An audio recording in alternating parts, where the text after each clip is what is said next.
Ladies and gentlemen, please stand with us for the arrival of His Excellency Dr. Mohamed Irfan Ali, President of the Cooperative Republic of Guyana.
In March 1985, the Guyana National Bureau of Standards was established under the then Ministry of Trade, governed by the National Standards Council. With a mandate to develop and enforce national standards, the Bureau laid the foundation for quality in Guyanese industries. Starting its journey at the Ministry of Works compound, Kingston, the GNBS moved to Hatfield Street in 1987 and finally to the National Exhibition Center, Sophia, in 1996, expanding to better serve the nation. As demand grew in oil and gas, construction, and agriculture, GNBS adapted by establishing temporary infrastructure like containerized labs to ensure continuity of service. In keeping with the government's strategy for decentralization, GNBS expanded its presence across Guyana, establishing branch offices in Regions 2, 6, and 9. Today, we proudly serve almost all 10 administrative regions.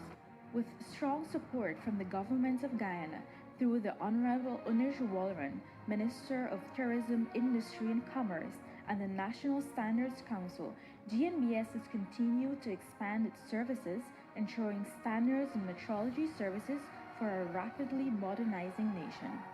His Excellency President Dr. Mohamed Irfan Ali, who was also former subject minister, was instrumental in laying the groundwork for the expansion of GNBS's capabilities. Through his visionary leadership, the foundation has been laid for a future where quality and standards are at the forefront of our economic aspirations. To boost trade competitiveness, the early 2000s saw GNBS assisting several companies in Guyana to achieve international certifications through its training and technical assistance services. In 2022, the Bureau received numerous accolades, including the prestigious OIML SEAMS Award from the International Organization of Legal Metrology for its outstanding contribution to legal metrology in developing countries. Recognition has also come from the CARICOM Regional Organization for Standards and Quality for our consistent performance in standards implementation in the region. A key milestone in the GNBS's journey is the construction of a new state-of-the-art laboratory facility funded by the government of Guyana through the Inter-American Development Bank. This facility is a testament to the GNBS's continued transformation. Construction commenced in October 2022 and now stands as the premier quality institution of Guyana.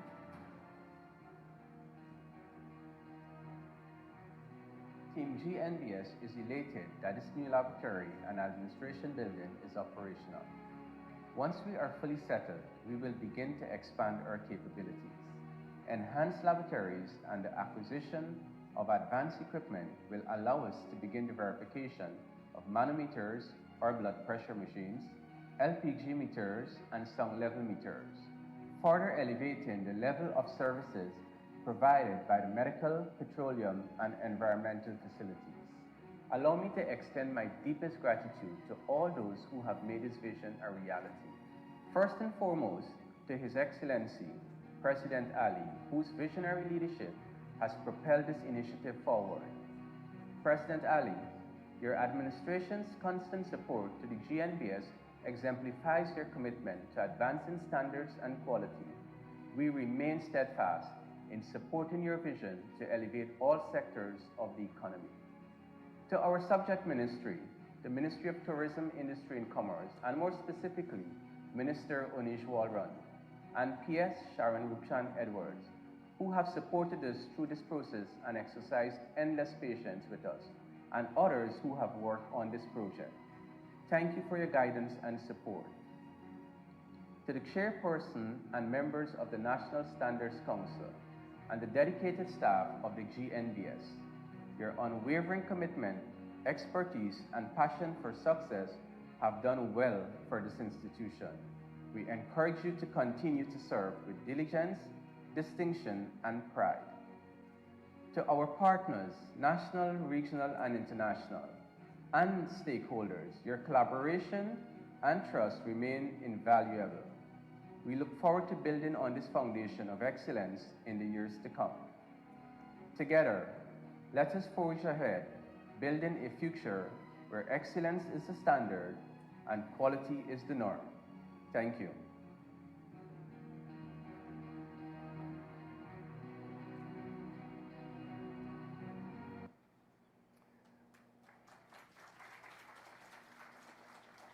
So you got yourselves a double treat there of the video today. Like I said, we have a number of cultural items on the program, and now we're going to have a performance from the Riverside Angels dance group. I was outside and I asked the Riverside Angels which river they're next to. And they said, well, you know, we're from next to the Demerara River. We're from the President's side, the west side, the best side. I want to object to some parts of that, but because they said the President's side first, I'm stuck.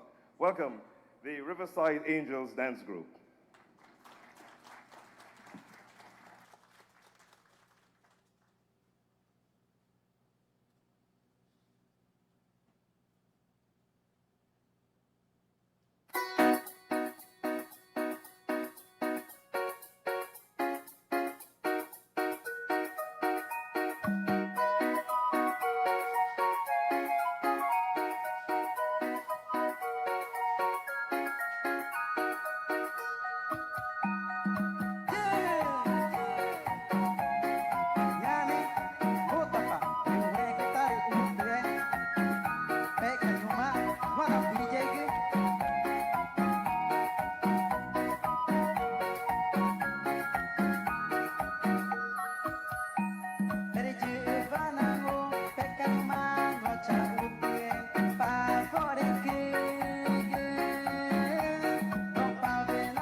Thank you very much, Riverside Angels.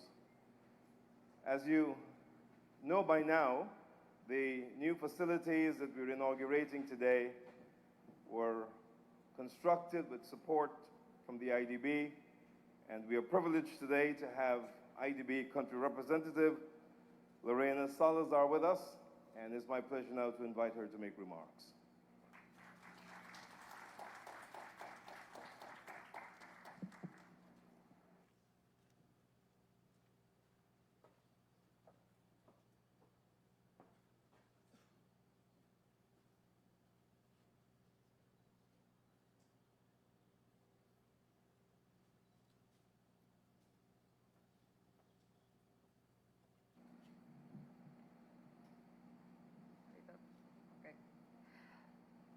His Excellency Dr. Mohamed Irfan Ali, President of the Corporate Republic of Guyana, Honorable Minister Oneida Waldron, Minister of Tourism, Industry and Commerce, members of the Cabinet, distinguished guests, esteemed stakeholders.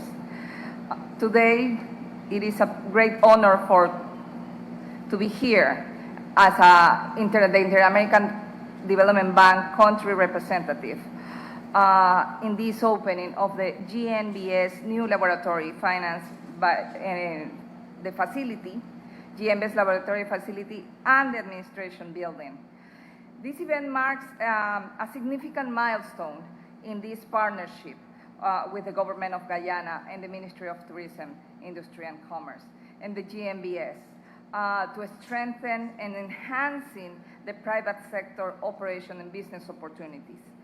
This new laboratory facility we are inaugurating today is a culmination of collaboration through the operation of the enhancing of the national quality infrastructure for economic diversification and trade promotion to meet the evolving economic needs of the country, necessitating a larger facility to support the growing demands in the various sectors. Guyana continues to experience robust economic growth, primarily driven by the growing of the oil industry. But also, Guyana is in the path to ensure sustainable development by the diversification of its economy. The new laboratory will facilitate and play a pivotal role in this diversification by providing essential services to multiple industries, including construction, engineering, tourism, hospitality, food, and health, among others. This laboratory is, along with other recent developments, is creating a great ecosystem for business. Last week, we learned that a secure interest in mobility property bill was presented to the National Assembly. This is also supported, the bill and the system, by the Inter-American Development Bank, so we are very happy to see these things moving. From the very beginning, we were here in this laboratory to the expansion and to assess what the needs were for this new economy and the National Quality and Metrology Laboratory.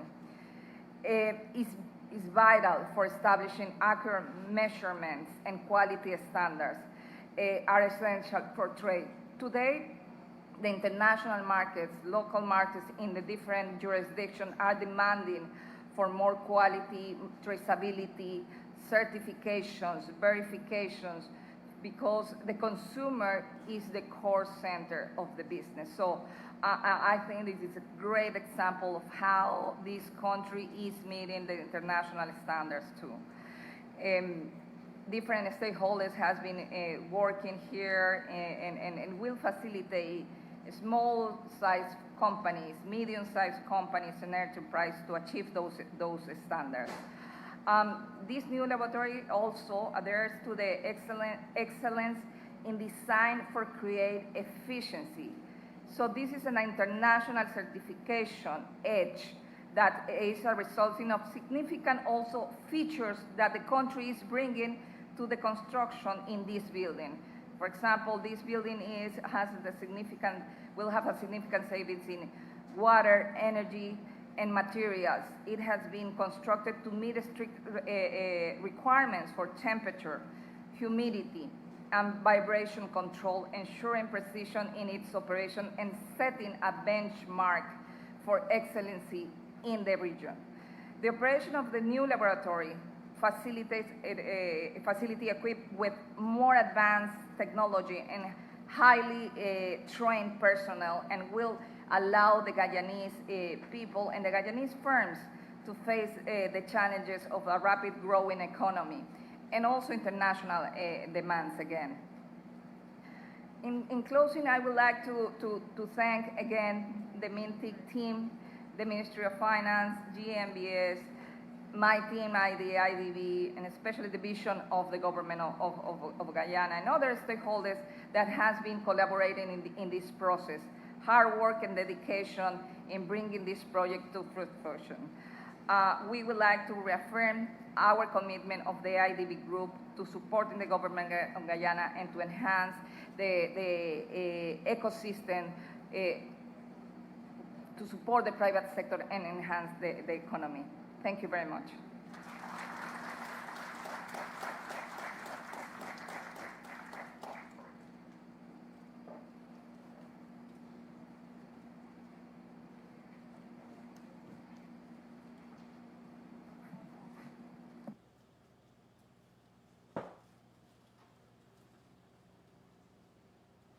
Thank you very much, Ms. Salazar, for your remarks and for the IDB ongoing support to Guyana.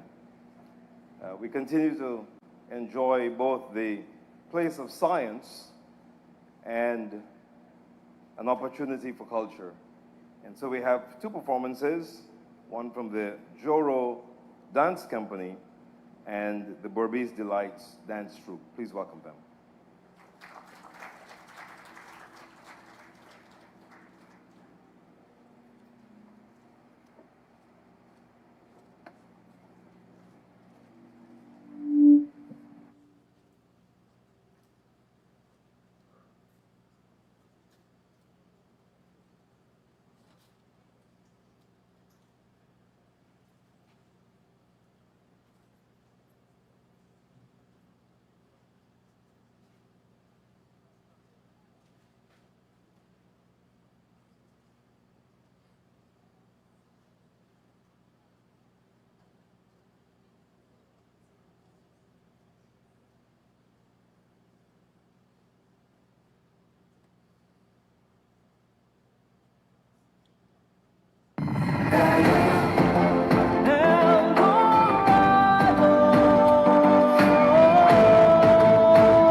The task of being a minister of government must be a difficult one. I think every one of us knows that. It's obvious that it takes a lot to be a minister of government. It might even require a few sacrifices to get up pretty early in the morning. Well, I think the challenge challenge must be greater if you're a minister of government, the president of the government that you're in served as a minister himself in that particular portfolio. There's some things that he didn't get done that he wants to get done now. There's some leftover things. There's some ideas he had that he didn't get quite to work on. And so now you want to have your own ideas and go off in your own direction. But you have a president who says, listen, I know this stuff. I was there.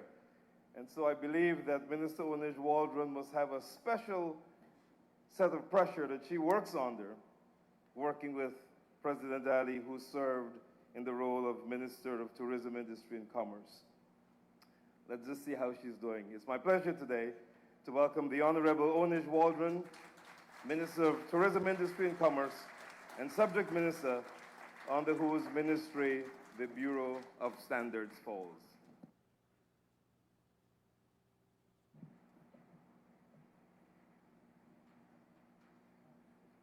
Thank you. Thank you very much, Master Ceremony. No pressure. But as you're sitting there, you're thinking, yes, he is right. But not only do I have big feet to fill, big shoes to fill, that he also, while being the Minister of Tourism, Industry and Commerce, was also the Minister of Housing and Water. So we have two ministers who've been having to fill his shoes. So the pressure is both of ours, right, Suzanne? But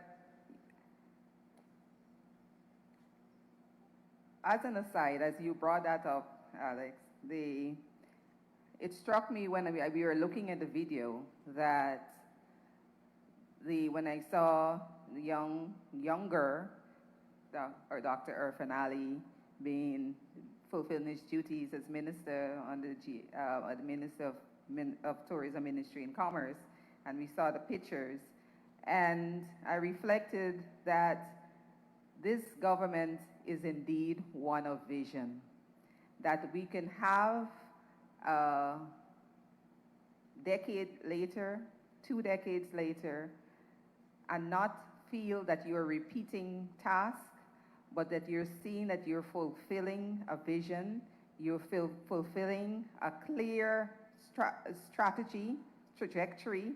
When President Ali was minister, he set a foundation, and I am only building on that foundation. And as you can see, this is a testament of the vision come to life, of the vision of this government. One of the many projects and earmarks of the implementation of a clear strategy and vision of this government. And so I think that deserves a round of applause. That we don't feel that we're repeating tasks, but that indeed that we are building on something. And so our vision, as President Ali always says, the vision is not for tomorrow, it's 25, 20, 30, and beyond.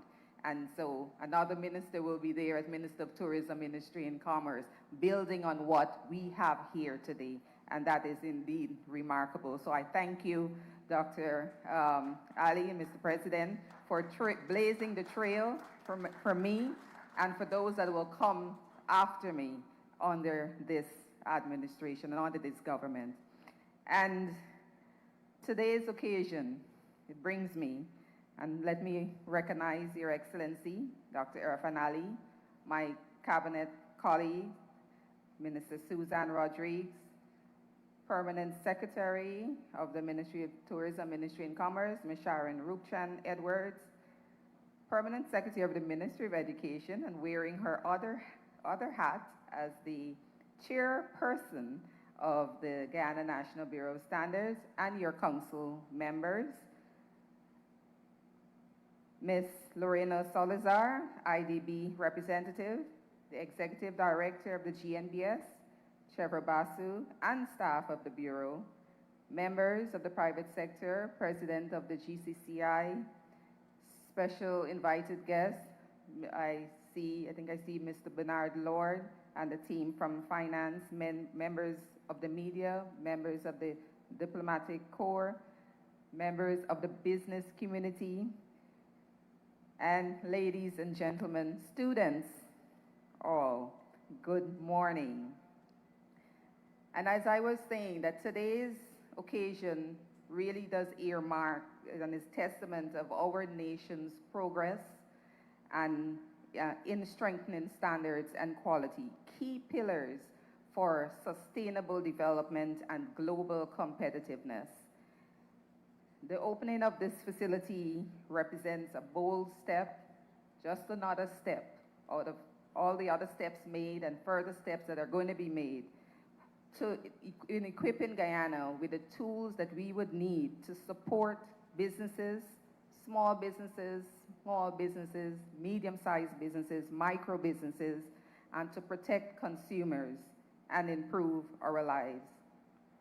The Guyana National Bureau of Standards plays a vital role in ensuring that our local products and services meet international standards.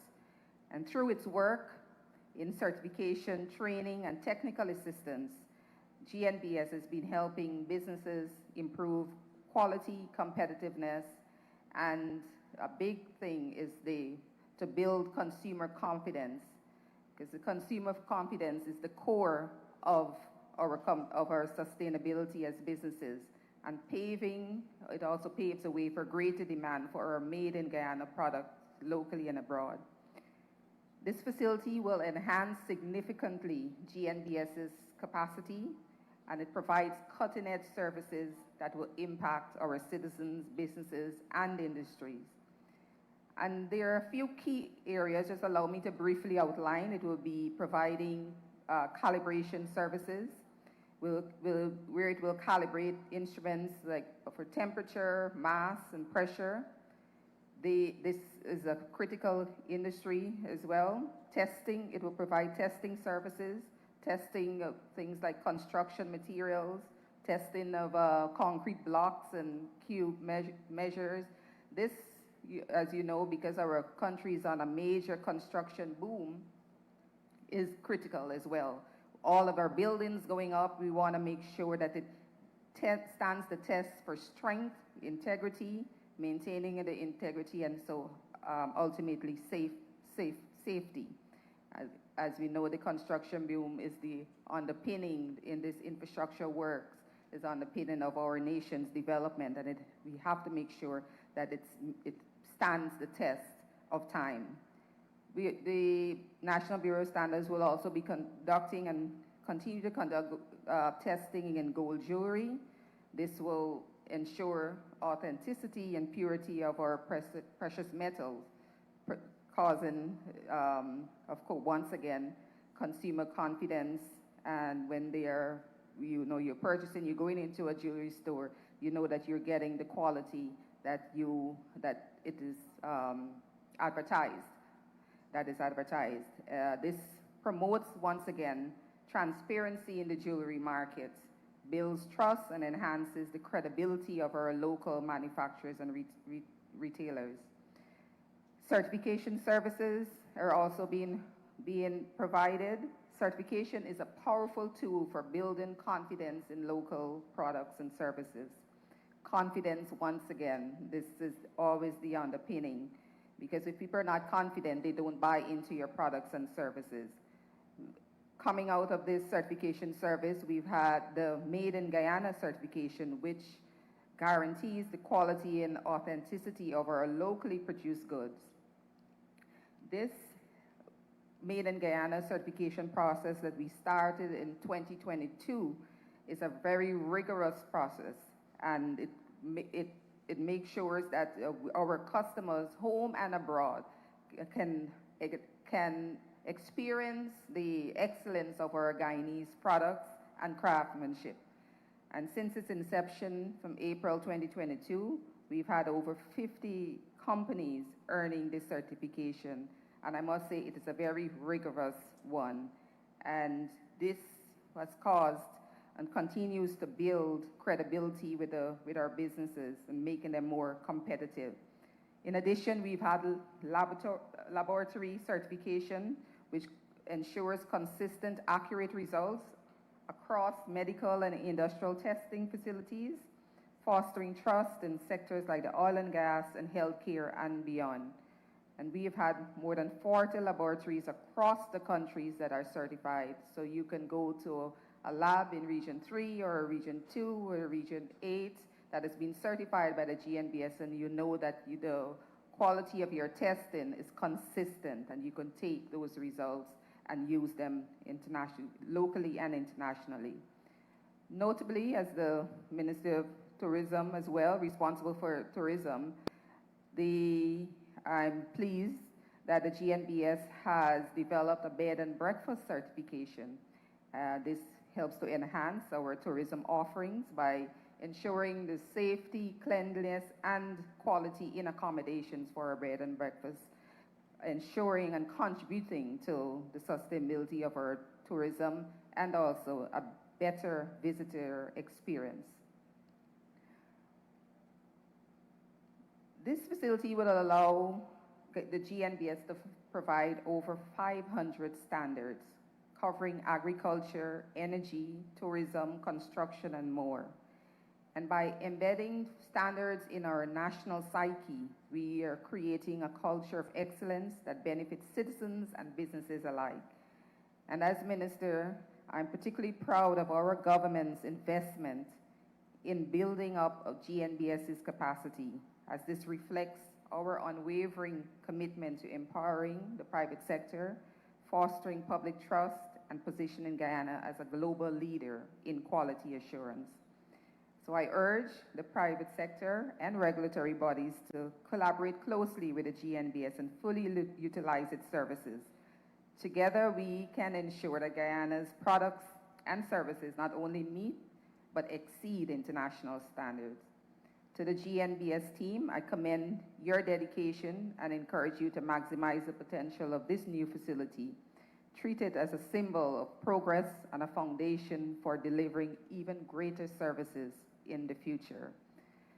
I would also like to take a moment to thank those who have been critical in bringing this project into completion. I know there was a moment of nerves when we thought the president might not come, but I know the team really wanted to have really worked hard, and they wanted the president to be here to see the beautiful results of their hard work. To Bernard Lord and your team at Finance, and the Minister of Finance, we really thank you for your hard work in negotiating the loan and for your guidance. To both of the president said I have 2 permanent secretaries, and it was like, well, the more the merrier. To both of the Shaniel and Sharon, Rupchan, thank you very much for the hard work in, I know, the many nights that we have to do walkthroughs, working, making sure that the project comes into, the product is successfully completed, and the work that went into that. To the team at the Guyana National Bureau of Standards, the staff there, thank you very much. Your work and your hard work and dedication does not go unnoticed. To the project team, the NQI project team, once again, this is testament of your also dedication and hard work, and I wish to thank you as the minister overlooking this. In closing, this building is not just a physical structure. I believe it has taught us how we can work together to realize once again one of our milestones of our vision as a government to build out Guyana as and the Guyanese businesses as a globally competitive status. And this is just one of our milestones. And it's a beacon of innovation and what we really can achieve if we work together. It will be a resource for growth and promise of excellence. So let us work all together as we continue our work together to harness the full potential of this facility for the benefit of every Guyanese citizen. Thank you very much.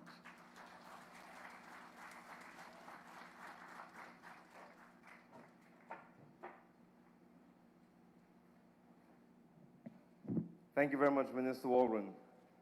Minister, do you know that those two permanent secretaries by you there personally fix these flowers? Like personally? We have our final cultural item for our program this morning. There's going to be a musical presentation from Abel Stokes, and after that we'll have our feature address. Abel.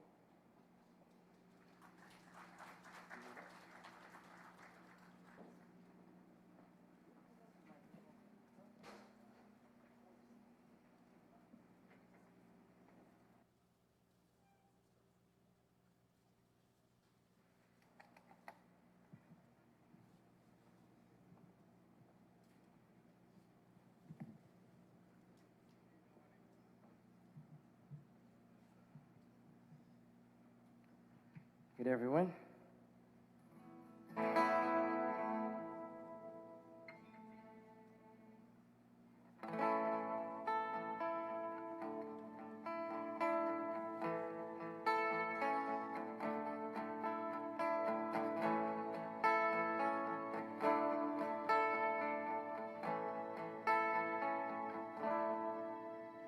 There's a land just off the Atlantic, land of jungle, waterfalls and sweet scenery, where poor people farm the land and hunt the waters, and they all live in peace and harmony. This is Guyana, beautiful Guyana. This is Guyana, beautiful Guyana. Diamond seekers go in the interiors, pulling their coils under the falls, singing sweet calypso as they heave on their waves to dig up the diamonds and the gold. Great control tumbling to the ribbons. Oh, I love to see your foaming time. I listen to the chimes of the cheerful Kiskadee as they throw their yellow breasts to the skies. Oh, Guyana, and where I was born. Oh, sweet land, shining in the sun. I could hear the monkeys chatter up in the trees, and the parrots singing this melody. Oh, Guyana, beautiful Guyana. Oh, Guyana, independent and free. Oh, Guyana,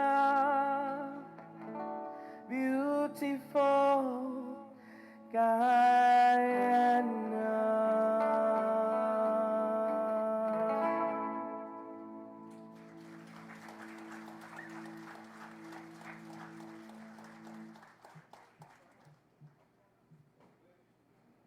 The way things are going, I believe we'll have to change a line in that song. This idea that only poor people farm the lands.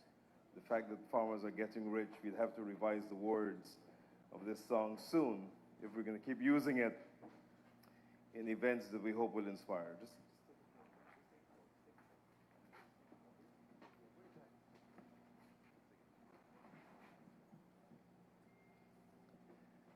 Just a quick comment while we fix up. Just a quick comment from Minister Walron. Minister Walron talked about vision, and particularly about President Ali's vision. I will tell you this. President Ali is probably, in my view, the most fortunate Guyanese to ever have lived. In my generation, we grew up on hopes and aspirations. And I said this to President Ali at the start of his presidency at an event, that he is the only president we've ever had who really has the resources and the opportunity to deliver on the hopes and aspirations. And that has to be unique among Guyanese and among Guyanese leadership. It's a unique thing to be able to have the resources to deliver on our hopes and aspirations. And that opportunity comes once in a lifetime, and he's the person who got that opportunity. And like you said, the videos really demonstrate that you could move from that vision to some reality like the ones we have today. That's really, really significant. And so, thinking about this vision in mind, the president did promise me that he was going to accelerate this development so that I could experience some of it, me and Francis, as we start to collect pensions. Okay, I think we're all set now. So ladies and gentlemen, I'd ask you to stand with me as we invite His Excellency Dr. Mohamed Irfan Ali to deliver today's feature address.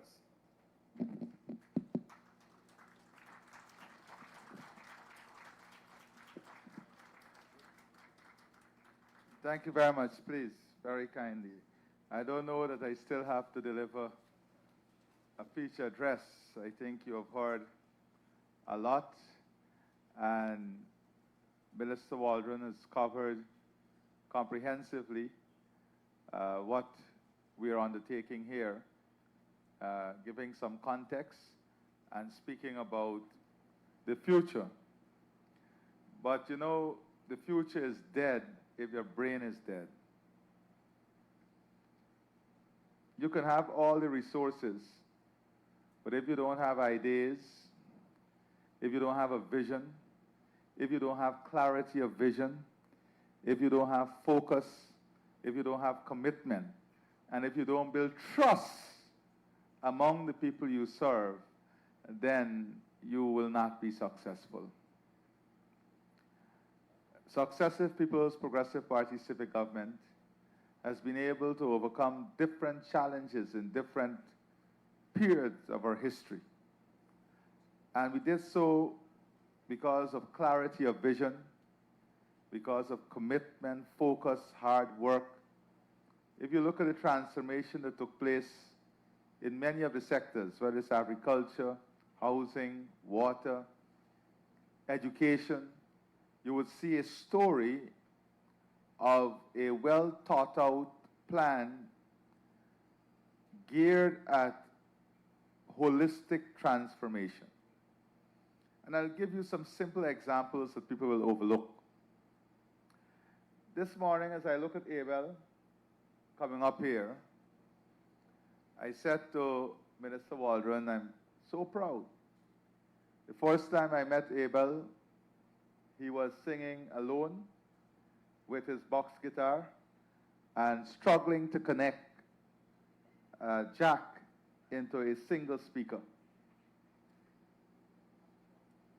But look at Abel today, developing himself, overcoming challenges, putting together a band, putting together a story behind himself. And this is the Guyana we are building, where young people are creating their own stories. They're creating their own narrative. They're creating their own path. And these young children who are here today, these young people, young students here today, you have an amazing journey ahead of you. But that journey requires an understanding contextually of what you're inheriting. And I say contextually because superficially, you will want to believe that you're inheriting a very rich country, a country with a lot of resources coming from oil and gas revenue. But that is not what you're inheriting. Superficially, those who would collect the mantle of leadership in the future might want to, in a narrow way, define this is what you're inheriting. But you're inheriting a long struggle of history. You're inheriting a long struggle of commitment and hard work, sacrifice. And we must always pay homage to that struggle and sacrifice, because that is what will connect us and keep us rooted with who we are as Guyanese and what we stand for. If we don't connect ourselves with the historical evolution and transformation of our country, we will lose context. And in every sphere of life, when you lose context, you can easily lose identity. And when you lose identity, you lose everything. So, second point I want to make is the Bureau of Standards. When I first associated myself with the Bureau of Standards as a young chap, a much younger chap in the village, the only thing that came to your mind was measurement, weights, stamping scales. Because you were not aware of what this entity represents and how integrated it is with national development. And then as minister, and I see some of our very old and outstanding Guyanese who serve this bureau with exceptional dignity and honor and pride. Mr. Dial, I see you here. Please applaud him. And you should stand and take a bow. And all the other senior staff who are here, I want to applaud you and the sacrifices you made and the hard work that you put into bringing this entity to where it is. But structurally,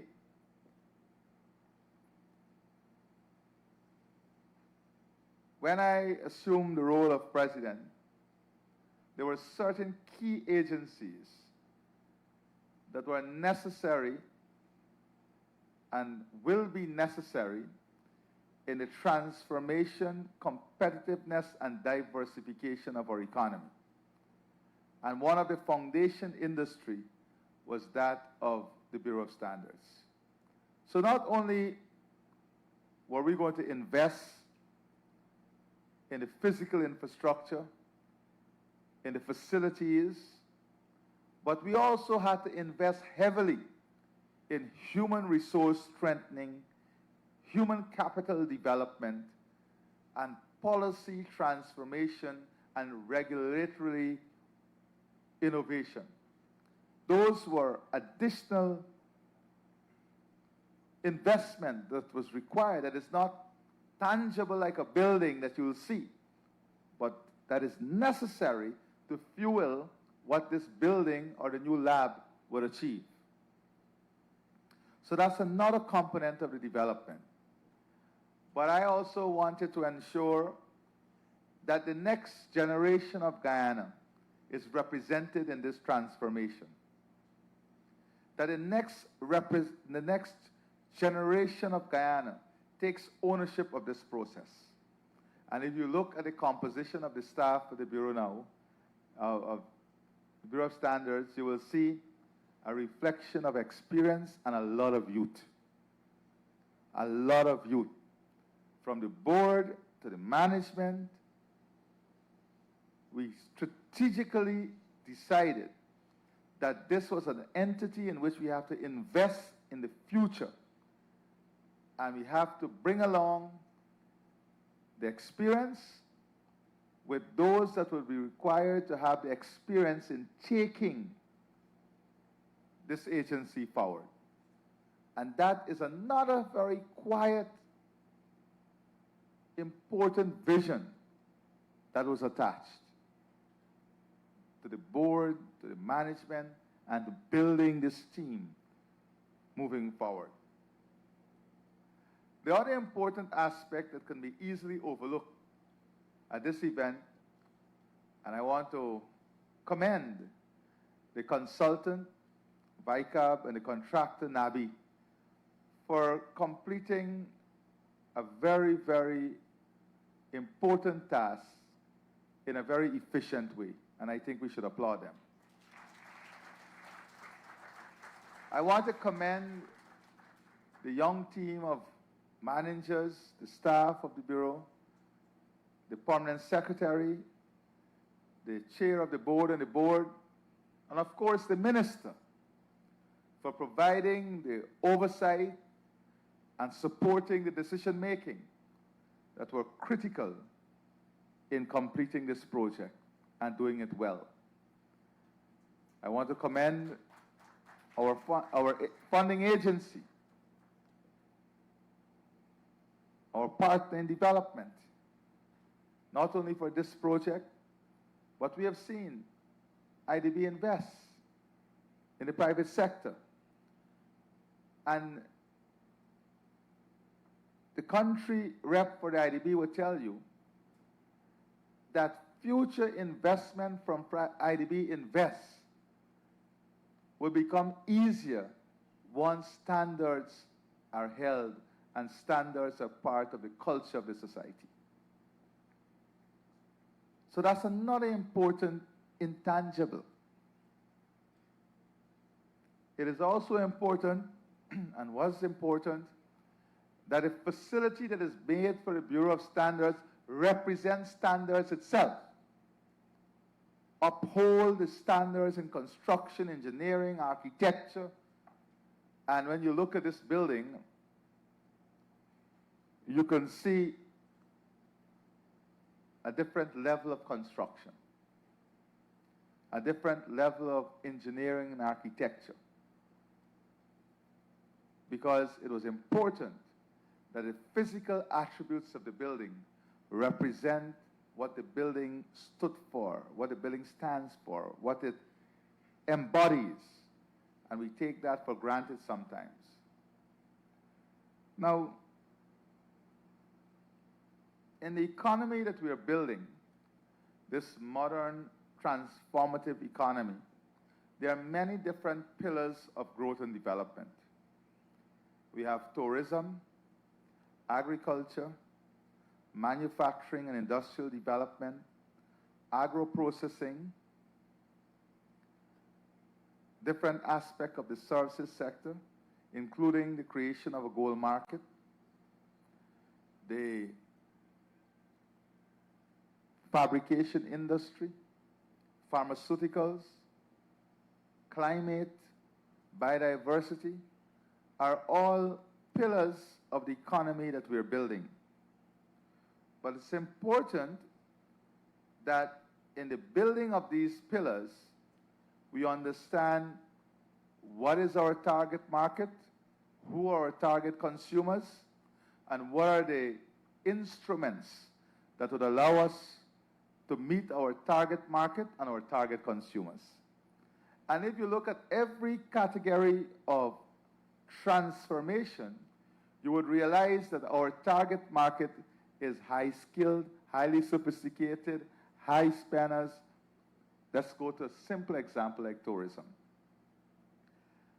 You can't build everything and call it a nature resort, or build everything and call it an eco-resort, because you will lose market space. Because different segments of the market carries a different definition of an eco-resort. There are eco-resorts that are $10,000 per night, $15,000 per night. And there are eco-resorts that are $200 per night. How do you differentiate? Because our natural environment would allow us to compete in both levels, at both levels. And if we don't have the standards and the verifiable indicators of those standards to differentiate the product, then we can lose market share and market position because we are not able to differentiate the product. And right now, in that one sector alone, we're targeting major investor at the high end and major investors in the more affordable end, if you want to put it that way. But the differentiation is defined by the standards. It's defined by what constitutes the different product. And that is why this is so important at this time. As we move into manufacturing, industrial development, agro-processing, we have to be able to have in-house capacity, in-country capacity and capability to do the testing, to do the accreditation of the products, because this lab and this facility will carry with it the international accreditation that allows our local product to fit into international market by having the accreditation here locally. So our entire future that we are building that rests on an international marketplace requires this foundational investment. So the economy requires standards. We have to be able to set those standards, educate the population and investors about the standards. But important in standards is standardization. Many people speak about standard as if it's an isolated event. The problem is that standard is an important aspect of standardization. You will hear people telling you that there's inconsistency in your goods. There's inconsistency in your measurement. There's inconsistency in your quality. There's inconsistency in your service. But if we apply standards, then it allows us to build standardization and consistency in product, which is important for market share, market trust, and market credibility. Especially when we're looking at the industry that are so high skilled and high efficient, like the oil and gas industry, the technology behind the oil and gas industry. Moving into software development. On Monday, I'll be receiving 20 of the students who are studying on the nearshoring program with the Canadian initiative. And I am told by the Canadians that these students are going to be cutting edge and they will be big names in the future. And I will see some of the work that they're doing. So this standardization is so important in today's world and today's market. Testing is another important aspect of the work here, because you must have verifiable indicators. You must have means of verification. And the facility will allow those means of verification, so testing is an important aspect. And all of this must come together to give us a competitive edge in the market. So if we apply the best standards, then most times, once you have this certification, your product carries a different value. It is also a form of branding.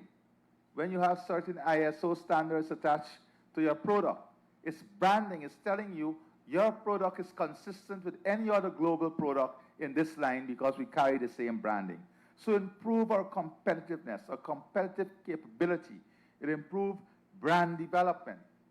Because if we are viewed as a destination, as a country that upholds the highest standard, then it helps our brand. It helps the Guyana brand. So that's another important aspect. Important to all of this too that we may overlook is partnership, international partnership. When you create joint ventures and you look at the transfer of technology, if your partner is here and you're here, you're negotiating from a disadvantage. That's one. And two, the partner might very well tell you, we really can't partner with you because you're not operating at the same industry standard that is required of us. So here is it that we are bridging this gap. We're investing in a facility that will allow you to bridge that gap so that you will not be put at a negotiating disadvantage, or that you will not be placed in a position where you can lose partnership opportunity because you're operating at different level. So international partnership. This is also an important aspect of the local content legislation. Many people will not even look at that. But if we don't have the facilities to push and grow local businesses, whether it's in fabrication, whether it's in engineering or architectural engineering, then how are we going to bring more business? Because the companies are going to tell you have to be certified. How are we going to bring more opportunities through the local content legislation? So the local content legislation provides a basis for private sector participation. But private sector participation can be stymied if we don't have the institutions and infrastructure to help them to meet the standards, so they can go to the companies and say, we have this standard, we are certified, we now come on the local content legislation fully certified with a standard to take this project or take this forward. So it's an important aspect of the evolution of the local content. And Minister One spoke to you about vision and thinking behind all of this. This is how policy making is developed. Many people think it's not accidental. Policy making is integrated into all aspects of national life. So the local content is not in isolation of this. It complements each other. And then, of course, product differentiation, and enhanced productivity. You may not realize this, but standardization and standards allows greater productivity, because the human assets within your organization are now trained to operate at a standard and at a level that would disallow you from redoing task after task. So somebody don't have to bring back your goal band and say, listen, this thing didn't meet the standard. Because you have to consistently produce at that standard. So productivity, improvement in productivity, is also benefits from this aspect of standardization. So let me also say, finally, that there is one important aspect that is necessary, otherwise all of this will fail. Everything we do here will fail if this one issue is not addressed. And that is, how do we change and shift the cultural behavior, narrative, attitude of the people to meet what we are building? Because you can build these facilities, but if culturally we're not changing our mindset, we're not applying ourselves to what the new economy requires, businesses are not changing the mode of operation, businesses are not adopting these standards that we're investing in, making it less costly for you, then we will lose all of this investment, and we will not be able to benefit from the competitiveness and improved market position that these investments are geared to achieving. And it starts by simple things. If the standard for this organization, when you walk in here, is to see it clean, neat and clean, then if culturally you throw your food boxes on the ground, you're not keeping with the standard. You're not keeping with the standard. So every aspect of national life, and that is why it's so important that we have these young people with us today. Because we have to change. The older generation is more difficult to change, but they have to change. But you guys must be installed with, and what must be instilled in you now is the new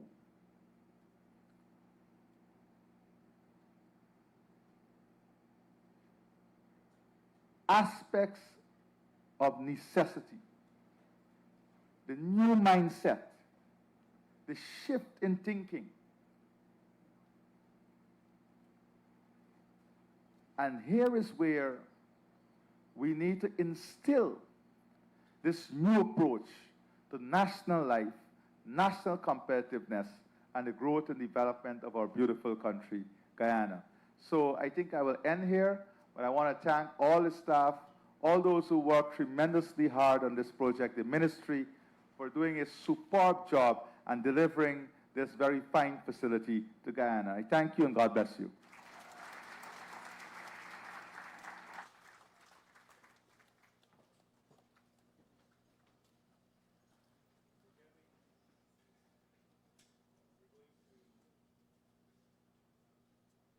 We're going to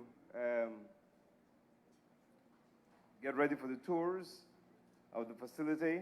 I want to ask the members of the media and all cameramen and photographers if you could just leave now and follow the group there that's going to the ribbon cutting area. If everyone else could just remain in your positions, please, just the photographers, the cameramen.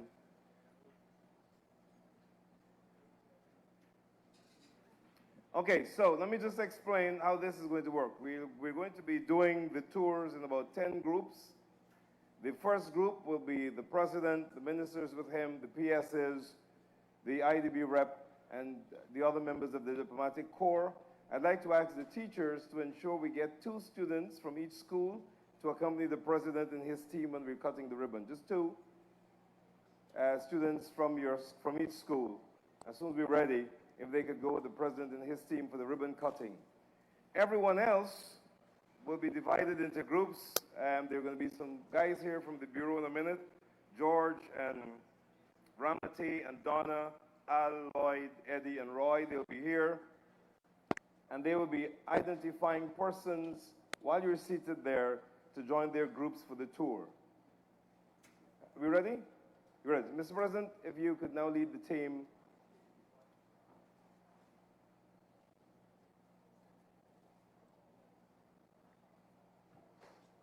Sir.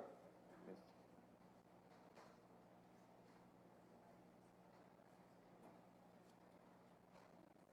Do we have the students? Quickly, quickly, quickly. 2 from each school for this first group. Just 2, just 2. We got 2 bishops. You'll miss the moment if you take this long. 2 QC, 2 saints. All right, do this quickly. Thank you. Okay, and if the other group leaders could just come forward, please, so you can identify.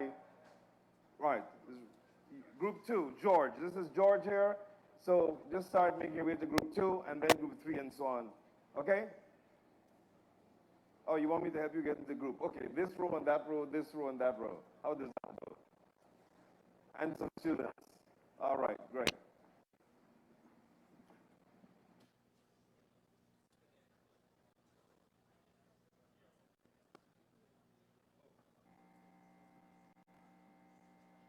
And when you're done the tour, just one more bit of information. When you're done the tour, you can go with this group. When you're done the tour or while you're waiting for your tour, refreshments are available.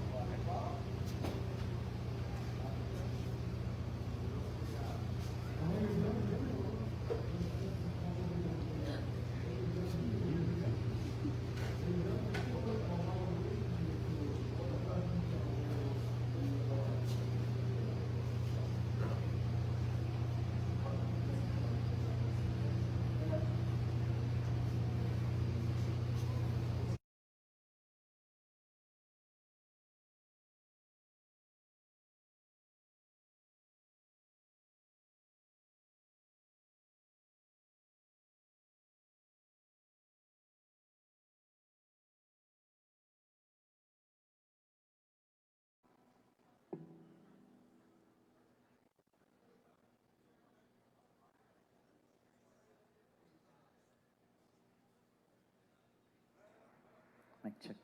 Ladies and gentlemen, while some are taking the tour, my name is Abel Stokes, and this is the Dobbs Band, and we will be providing some entertainment. Yeah.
This area, we will sit.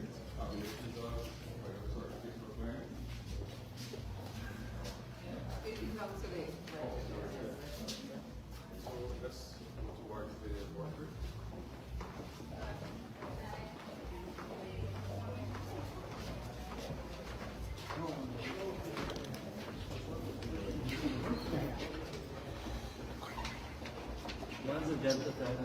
So firstly, this is a torque calibrated to the water.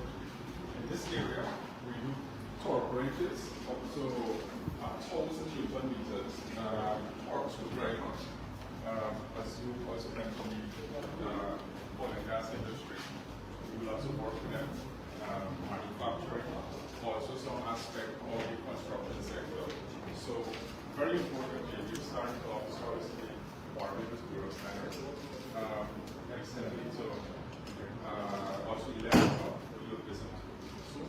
So ask Ronaldo to do a demonstration of what really goes on here. Good morning, everyone. Thank you much for coming. So in the industry, basically, torque is used for assembly. When I say assembly, they have systems and they have equipment. Now these equipments need to meet certain standards of safety. So now imagine you have an assembly of a system whereby the bolts and screws on this system needs to be at a certain tightening force or torque, right? So the industries use these type of equipment. This one being a torque wrench to measure the torque that they're applying to these bolts and nuts. These equipment can be set to various settings, right? In this case, I'll just set this one to 30 foot-pounds. Foot-pounds is the unit used to measure the torque in the industry. Okay? So our calibrator is internationally calibrated to meet the standards of the ISO international standards. So we know when we measure and we give a result that is very accurate and it's to international standards.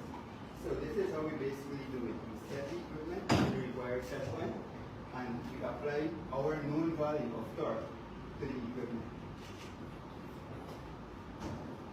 So right now it's set at 30 foot-pounds.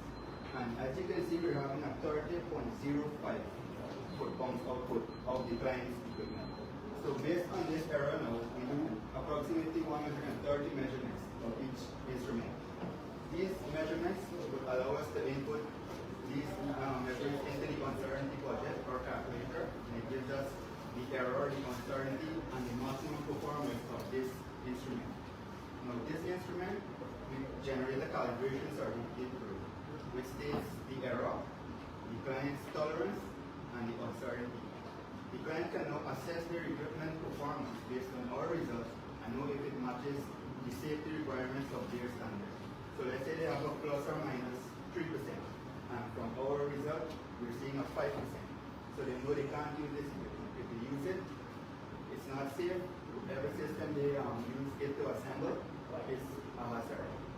So they basically know that they can't use this equipment based on our results. And it's a requirement whenever, let's say, an oil and gas company is doing maintenance to Exxon and so on, they need to meet requirements of the ISO. And this is the only way they can do it. By coming to us, we assess their equipment and give them the result. Any questions? Thank you. Let's move over to our next laboratory.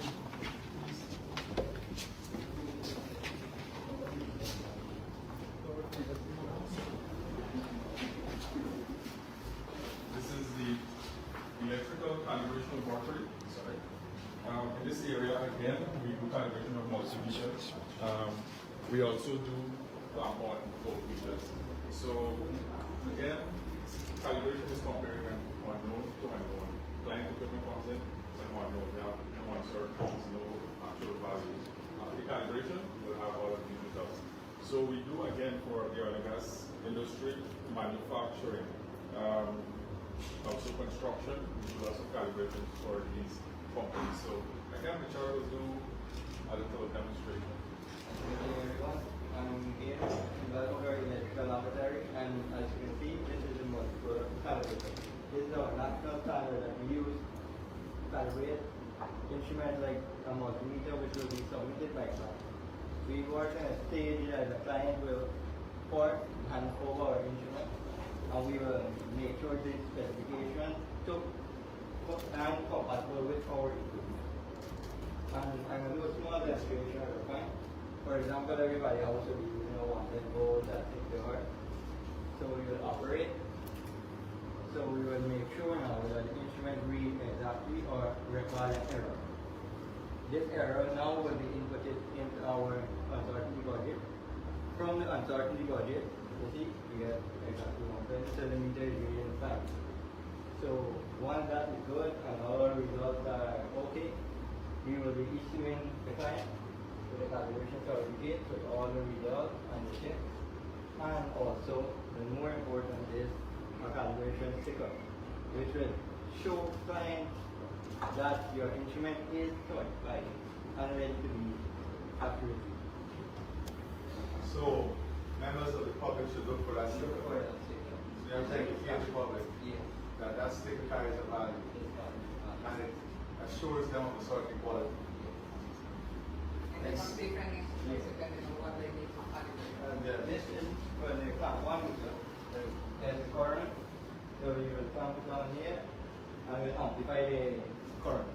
Because our meter can only work the 10 amp, but it will multiply by 50. Thank you, Richard. Good job.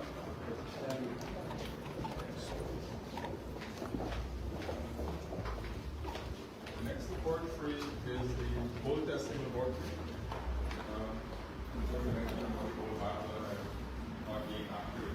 So again, this is we in this lab we will be able to support the product certifications. You will certified in there. And you mentioned so by buying a piece of article and you're not happy to becoming this color, so they also come in Europe. You can check this for me, let me know what is security because it told me it's 12 and I'm not sure it might not be 12. So we had lots of instances with this. We had three people staying at home that were pretty bad and they brought a nice portion like this because somebody found out it was not correct. So those matters, those are some of the things that we try to solve and we work to get customers benefiting from the service. So I'll ask if done to do a demonstration of the knowledge of the test that we carry out. This is a portable XRF where we do the non-destructive test. Anyone have or article that they don't know or not sure, would like to know? Ring? Nobody wants to. No, it's not only gold. We could test silver also. That's the one thing is very silver.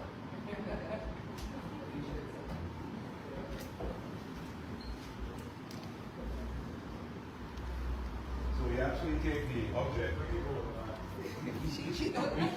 We actually take the object. They know what it's going. This, we're going to direct over. We'll give you a reading.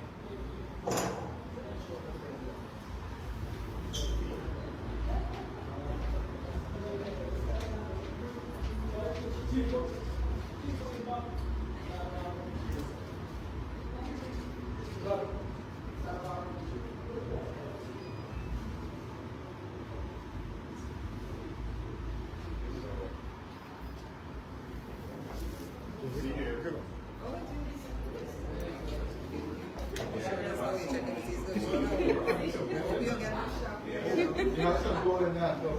Yes. 9.7%. Yeah, of gold. 9.7% of gold. Yeah. And it actually gives you all the properties that makes this plant circular.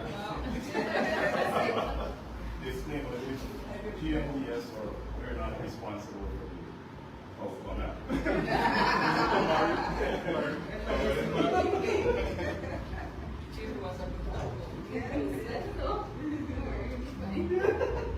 That's a goal in life. Arrow.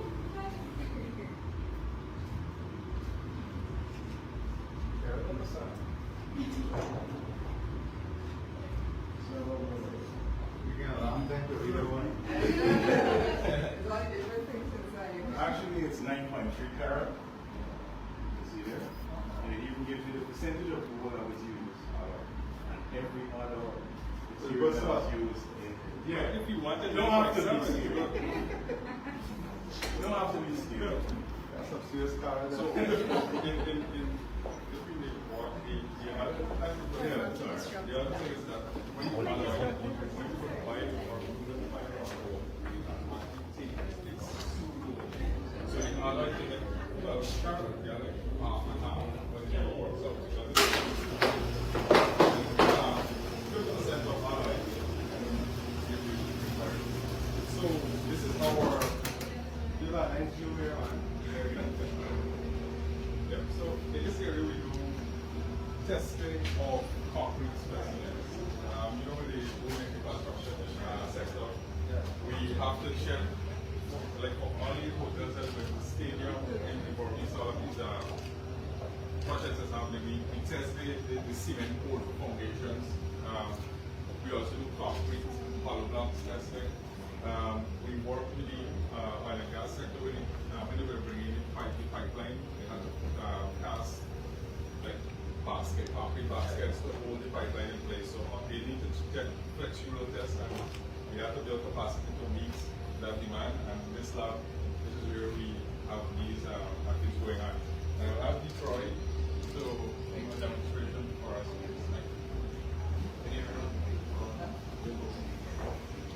I'm using this machine to cover this. Yes. Anybody want to do this?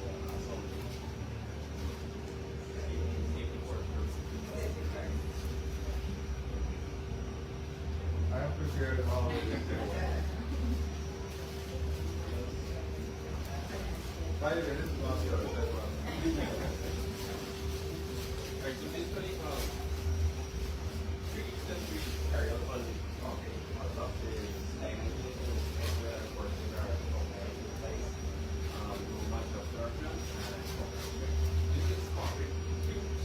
And working with submission is when we have like foundation, columns, something we form. And this structure like this show that we can mix. The data that we gather from measuring this, we put it into this out here.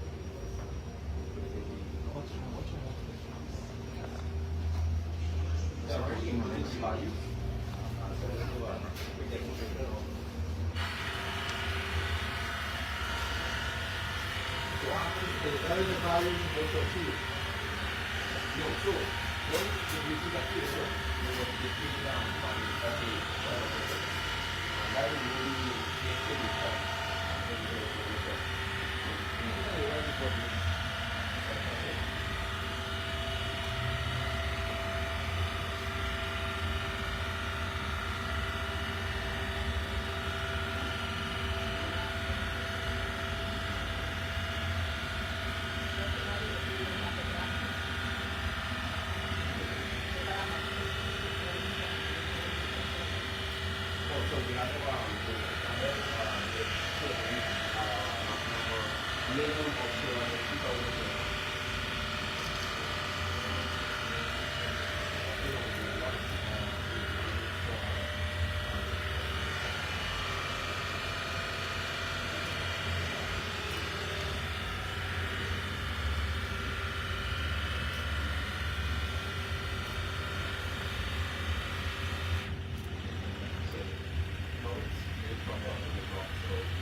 So it's fail on 34 both years. Should be easier once it's low grade. So, thank you, Detroit. We will back this direction.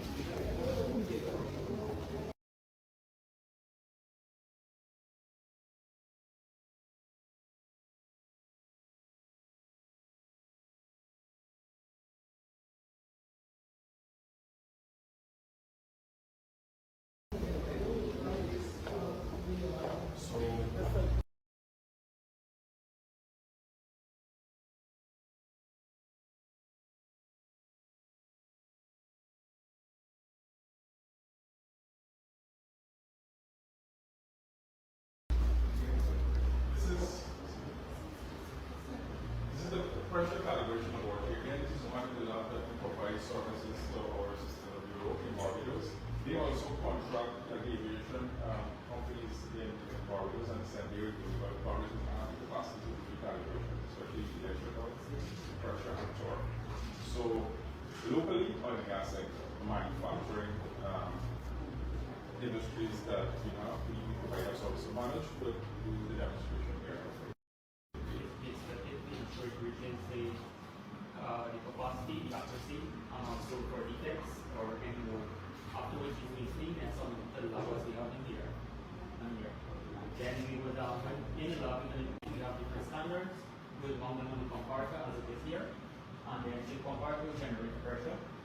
So for this one here.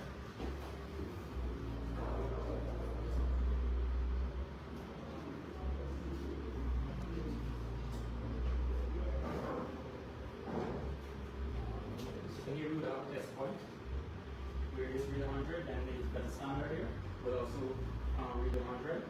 We will then record this reading on a data sheet, after which the data put into the software system to generate a certificate, and also we print a calculation sticker for the process. So this is important for aviation sector. Yes. So the other is not that the Sorry, I also want to say that this is one of the labs that we recently received accreditation for, and the standard that he's mentioning, one, it needs to be traceable. And so if you recalibrate it, it's very costly to have them shipped out. Somebody else to have to take them because of the sensitivity of these equipment. So even accreditation certification, it really comes at a price, but the bigger picture, as you mentioned, is we want to develop and meet the demands of and now you can operate in local context. yes. Because it will never operate before. So our next,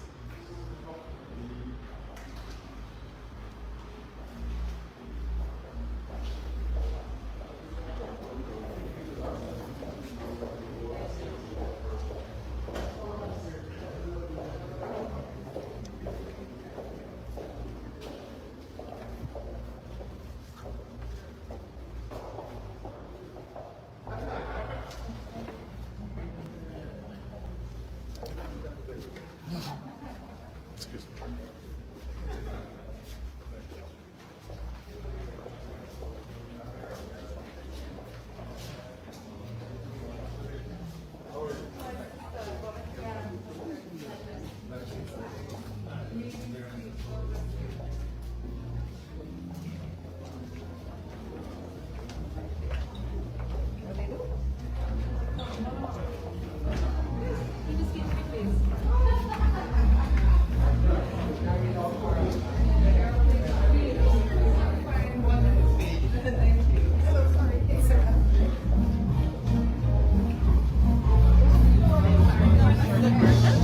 they have to be at the start.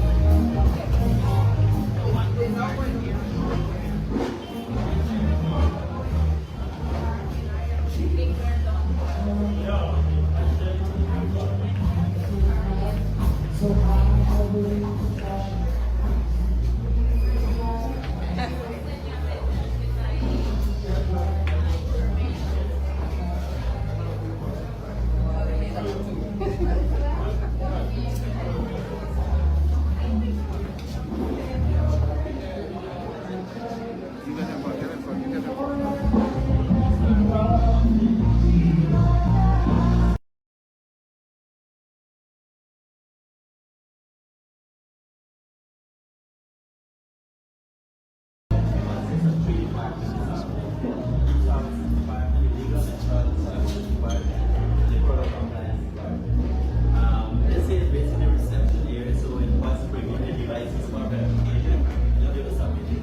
Hello. Good morning. I was very standardized with this one.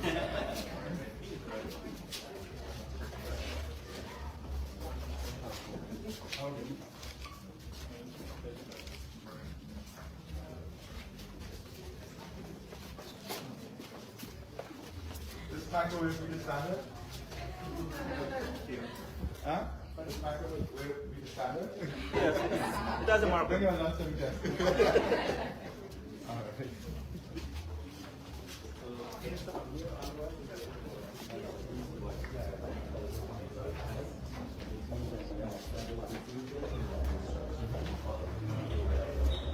This particular working basically we involve in the verification of possibility to solve the right sector. Right? So whenever farmers sell the paddy to the millers, there's a standard weight and moisture content advertising. However, if the moisture content is higher, there's a reduction that is done for the weight. So that is the reason why the moisture content determination is very important. So what we do here is we verify the moisture meters to ensure that they work accurately so the farmers can get the correct weight. In addition to that, we also do weighted scales that we weigh the trailers and the lab scales as well, and we use to do the grading to the packet. And through the crop as well, we would also do surveillance, like surveillance for check through the crop, get sure that the whole yes. This is Akian, he will give you a brief rundown as to what we do. Good morning, Excellency. So this morning I'm going to give you very quick summary of what we're supposed to do. So this machine here, just one of the few machines here, which is good, right? Right? So for us, when the sample comes into the lab, we run it into the machine top, and we run a sample here, so our moisture analyzer. So our standard test. We run the sample here, we run it here, and complete the figures to determine if it's a pass or fail. For traceability purposes, make sure the standard is accurately the lesser references for the OB test. So we usually calibrate our standard in the OB. That's the main interest.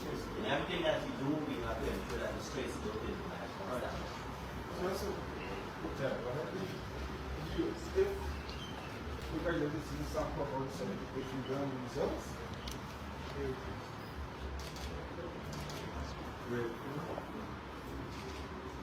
Right, so moving forward, we have two laboratories here with the partner and document that is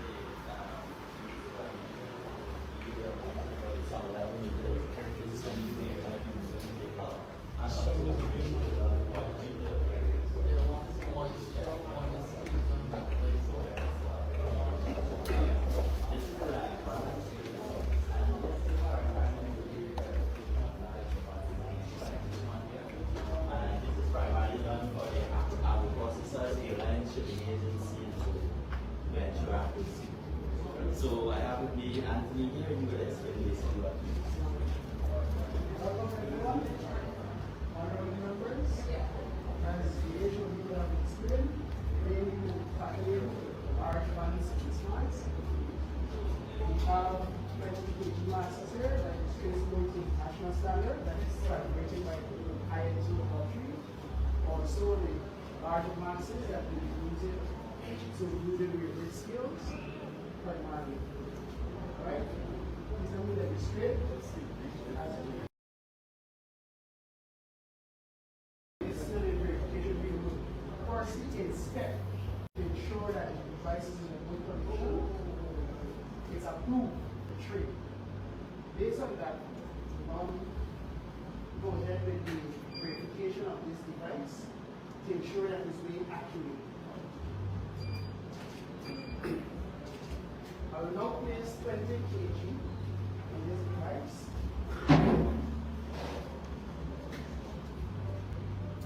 As you can see on the display there, it's within the tolerance that is acceptable. Once this is witnessed by us and the person who is witnessing the verification, the different industries, non-EC, approve us to say that this skill has passed, and for quality management, we need to accept.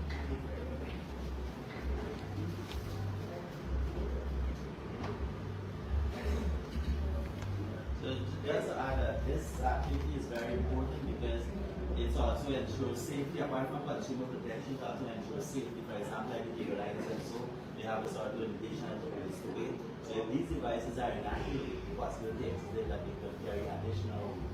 Right? So it's very important. So all the airlines, the shipping agencies, and so we will do those scales twice yearly to ensure accuracy. Great. Moving forward, we have the breathalyzers and the speed guns. Well, the speed guns are actually done in the field, but the equipment is always here. Right? Because this activity is really what's speed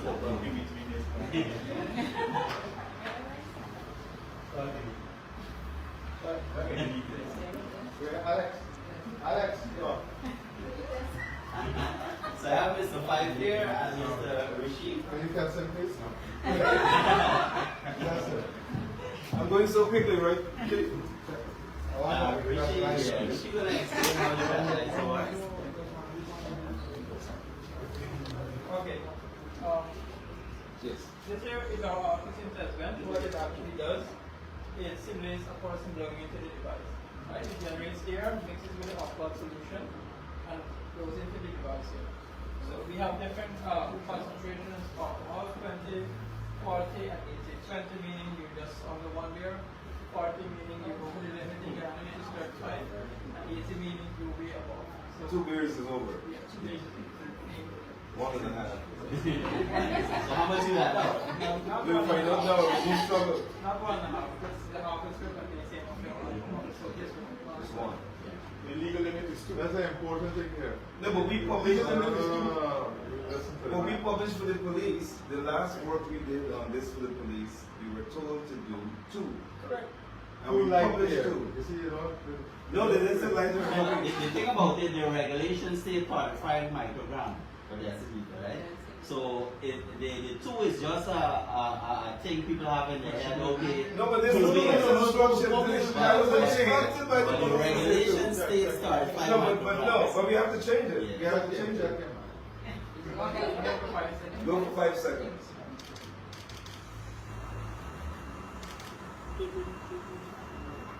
That's more than 5. You can do one, but. No, that's not my fault. That's my fault. I don't give no. 5 seconds.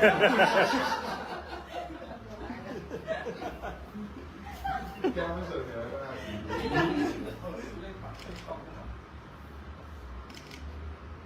Once it's verified, we do 10 consecutive runs for each solution. Once it's verified and passed, this is on verification sticker. This here is a sample of the certificate. Nice for an instrument. Ready for me now? Yes.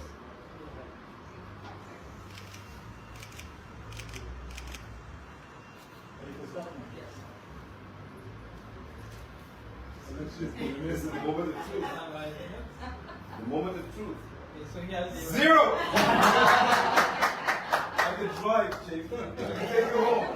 So, Mr. Pai will explain the speed gun, what we do at the place of the verification. Good afternoon again. This is our rule, and this is our national standard. What we do, we use this to verify the handheld speed guns and overhead cameras. So what we do, we place this to the side of the road. This equipment will go out in the field. So we have to take it out, put it to the side of the road, set up the coordinates, and if a vehicle is traveling at, let me see, 40 kilometers, 100 kilometers, this will register the speed, right? And we cross-reference the speed that this registers, which is the standard, to the overhead camera. And for speeds between 0 to 100, we use 3 kilometers as the MP, maximum permissible error, and speed from 100 kilometers and above, we use 3%. And once it falls within that range, it's passed. If not, you have to get it adjusted. And again, the verification sticker. There. We will place the verification sticker on each individual gun, marking the month and the year when it is verified. The verification is supposed to be done Twice. For every 6 months. So when you stop here, if you see 6 months schedule, they can't lock you.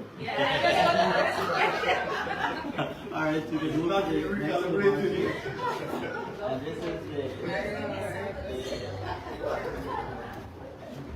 this is the electricity meter laboratory where we do the verification of electricity meters before they're installed on consumer premises. We basically do this on a batch testing basis. So depending on the lab size, there's a standardized standard that we use to determine the sample size, and we will do the testing. If the batch fail, well then we have to do 100% testing of that one. If it passes, well then we approve the entire one. Mr. Watson will explain to you more in detail as to what we do.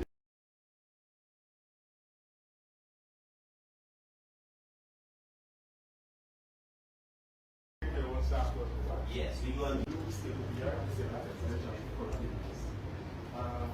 what we do after we sample the meters, we enter the parameters to the meters in our software, and this data are definitely so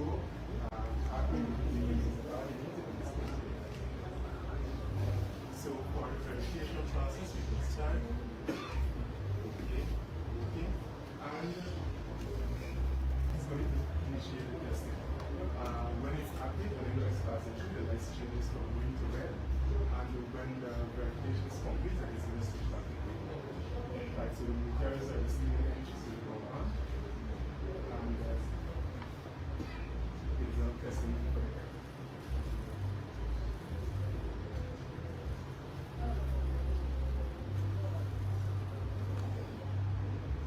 Fail. One fail.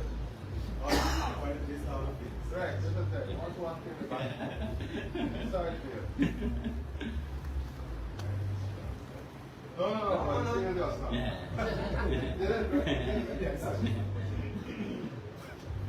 now. So basically we do 3 tests, and all 3 of the tests must pass with a 2% tolerance that we accept. But if any one of the tests fail, then the meter will consider as fail. Right? This is for all the electricity meter companies, not just GPL. Yeah, it's not just GPL. We have Linden Power Company, Maroon Power Company, Madi Power Company. After the verification is complete, the program gives us a report, so you see our class, and we have the percentage error of 7. Just pass now. The determinants. One fail, one pass. No problem. It's very nice. Message.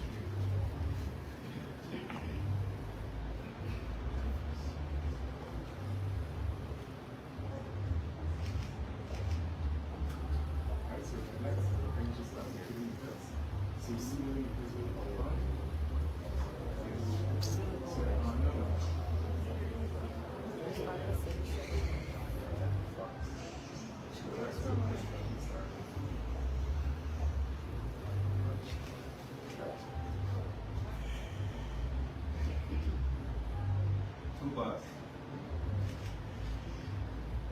Yes, so all of that. So we have it. So that's basically one other new area that we're going into as a towards electricity is the testing of the EVSE, which are the charging stations for the electric vehicles. That is a new service that we will have coming very soon on. Right? Finally, we have the truck building. And this here, primarily what we do here is the verification of tanker water to ensure that the carrying capacity of the compartments are accurate. But before we do that, there are a few other things that we do to ensure that accuracy. So I'll give this one.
Most of the construction companies that are working in Guyana, they have their own skills and they will do skills. So we are actually increasing this market for increase demand. So